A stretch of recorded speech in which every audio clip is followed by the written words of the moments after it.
After trying some glass cannon, musket, and rapier, I really wanted to try a high damage version of this build. Fire staff and rapier is one of my favorite weapon sets in this game. I've played it a really long time. I think this is my most played weapon set for sure.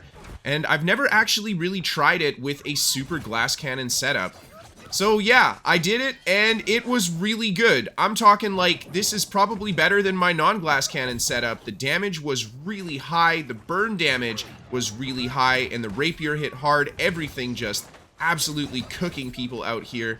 And man, having that kind of damage makes your kill combos so much faster. It allows you to put an opponent down in 1 or 2 less moves than if you weren't playing a really high damage setup. And I think there's a lot to be said about that because it just allows you to kind of catch people by surprise, and you don't have to commit or spend as much time in a dangerous location. So even though we are squishier, it's like we don't have to play as in people's face because we're squishier. We can quickly get in, get out, get our kills. Anyway, if you guys haven't tried a super glassy setup, I recommend you do. They're a lot of fun. If you want to see a written guide to this build, there is one linked down below for you guys. We've got about 10 minutes of footage from the 1 day of PvP that I did on this guy. Now, let's get into that PvP commentary. This fight here, hanging out just at the enemy spawn, and I love this clip because right off the bat, we picked off a couple kills just from the back of the enemy group. And then we're not only able to survive getting out of there, but we're putting a lot of pressure into them while also staying alive. And this clip here really highlights not only the damage that this build has, but you can still do a good job staying alive. And you want to also make sure you're trying to use that damage to keep yourself alive. Notice when I go for the burnouts, we are trying to get to terrain, but we're also moving through opponents to get damage in while we get to that terrain. And it allows us to just kind of push these guys off and not get surrounded and piled on so quickly. And then this fight here, unfortunately, is at the end of the timer, but I really wish that fight had kept going. Moving on to the next clip here, we're hanging out in the enemy outpost again. We put big damage with the burnout into this guy here. He ends up rolling away, popping his ultimate. We go for our incinerate, and oh my god, man, the amount of times I wish I had empowering incinerate on this build would be absolutely crazy. But, you know, we can dream. Either way, we get hit by the hammer stun. He's just out of range, and we got to be really careful of that hammer guy. I go for the incinerate. Probably should have gone for a burnout there. I think we would have been able to close that kill, but this guy's hammer hatchet, he is very squishy also, but he has crazy damage. Like, he could combo me out in 2 hammer hits, so we have to be really careful not to get caught by that stuff. The spear guy comes around the corner. He walks into the incinerate, and I love that combo. Incinerate into the flurry. We land the flurry, and he just goes down. We do a good job dodging the incoming execute from the Great Axe and Ice Gauntlet player there. Love seeing that build in PvP.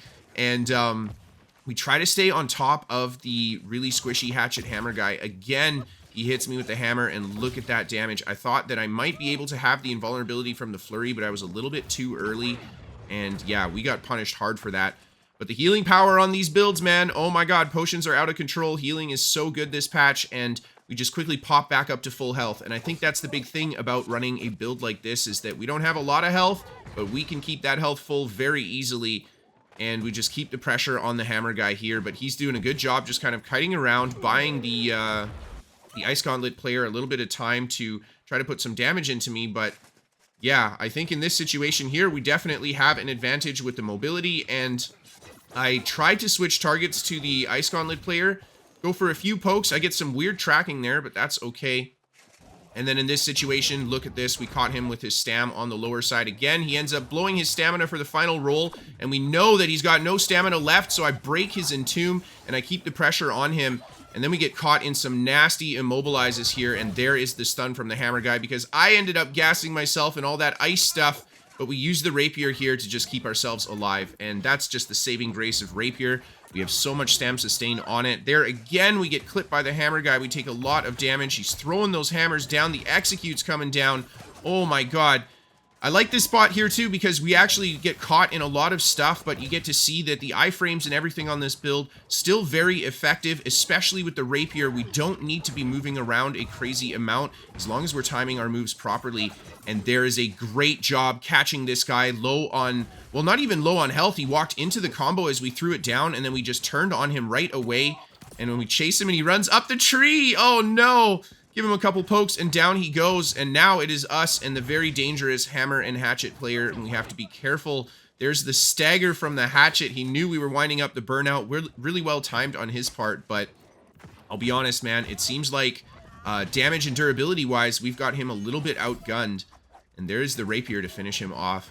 And moving on to the next clip, I'm really loving how this OPR map feels when you just do this kind of stuff. You go right through the middle, go for the burnout, throw damage into players, doesn't matter. Just get behind the bit of cover here. I like those little bits of trees too, because those can do a good job absorbing projectiles from enemy players. And as they come around the corner, we get a big fireball, and then right away turn around with the flurry onto this guy. Oh my god.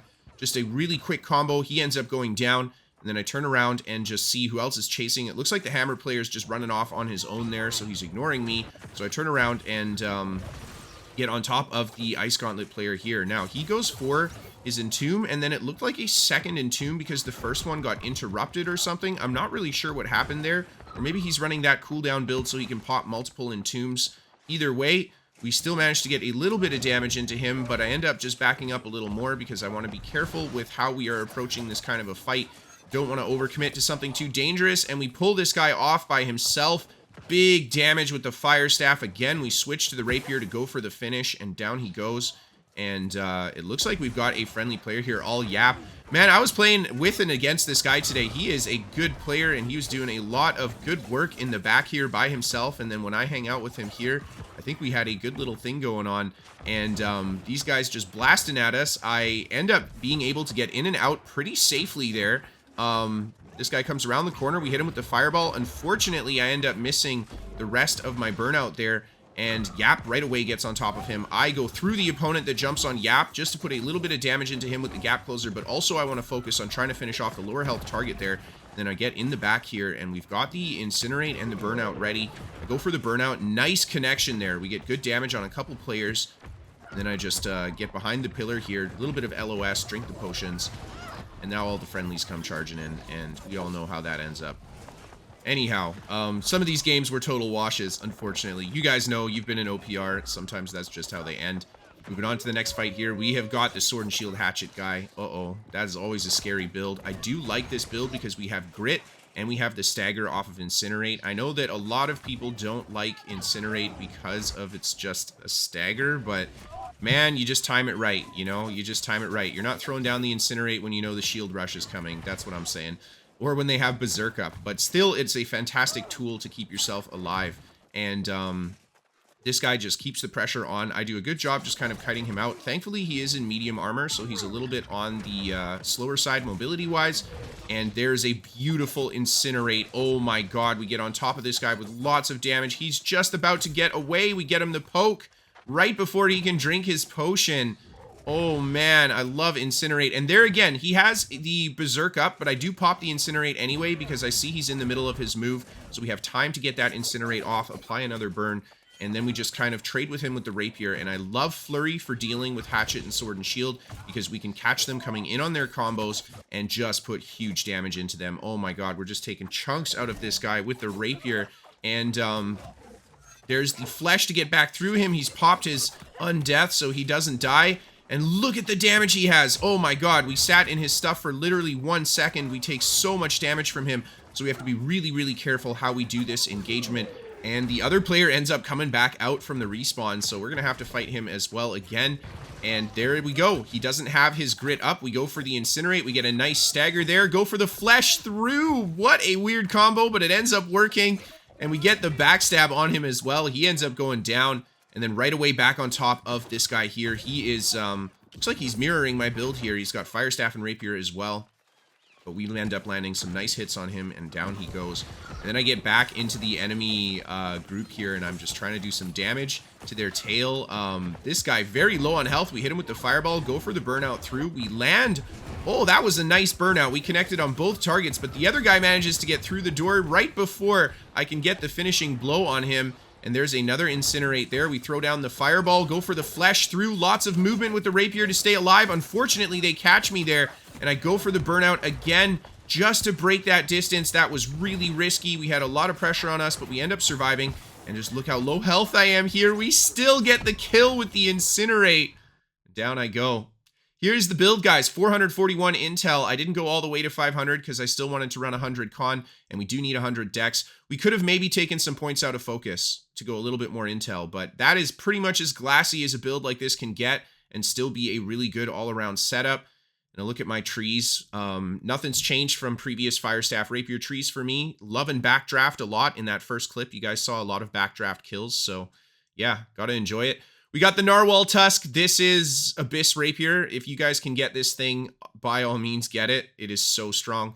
And then, of course, Inferno. I'm still liking Empowering Fireball. I think because we're running more of a bursty Inferno versus a lot of rapid hits through Meteor Shower and Flamethrower, Sundering Stacks is really good, but I'm liking Empowering Fireball still.